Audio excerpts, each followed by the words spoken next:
Le printemps débute à peine et avec lui, la saison des feux de forêt précoces cette année.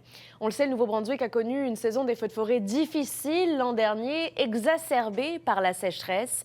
Les communautés de Neguac, Miramichi et Irishtown notamment ont été particulièrement touchées.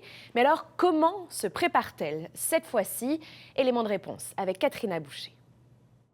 Les communautés de Neguac, Miramichi et Moncton sont inquiètes mais résolues face à ce qu'elles voient comme une nouvelle normalité. La saison des feux de forêt qui commence pourrait s'avérer intense alors que la province a déjà répertorié 35 brasiers comparativement à 11 à pareille date l'année dernière.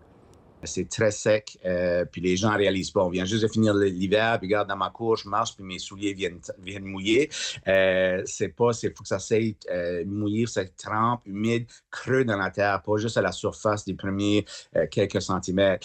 C'est que le gazon est mort, donc les gens pensent que juillet à août est le pire mois. Vraiment, c'est comme qu'on se parle, c'est très sérieux. Le chef pompier de Moncton dit qu'ils ont déjà répondu à 3 feux d'herbe d'importance cette saison. Mais ces communautés tirent des leçons de l'année dernière. Les feux de forêt, on n'avait jamais vécu ça peut-être d'aussi près dernièrement. Ce qu'on a appris peut-être tout ça, c'est de travailler ensemble. À Miramichi, on a pu constater que les défis ne se limitent pas qu'au combat sur le site de l'incendie, mais aussi à la logistique. Dans les quelques semaines que le feu se passe, je pense que le logement a bougé quelques fois, 2, 3 fois. Alors maintenant, par exemple, on peut avoir un site et un plan et pour tout le temps.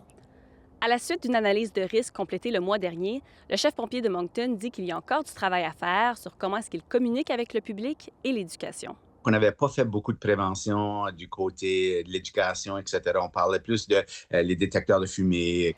Nettoyer les branches, le gazon sec et les gouttières, tout le monde peut faire sa part selon lui. Le gouvernement provincial a annoncé plus tôt cette semaine qu'il avait octroyé du financement pour l'achat de 4 nouveaux avions de lutte contre les incendies et pour que 64 postes de pompiers forestiers deviennent à temps plein et permanents.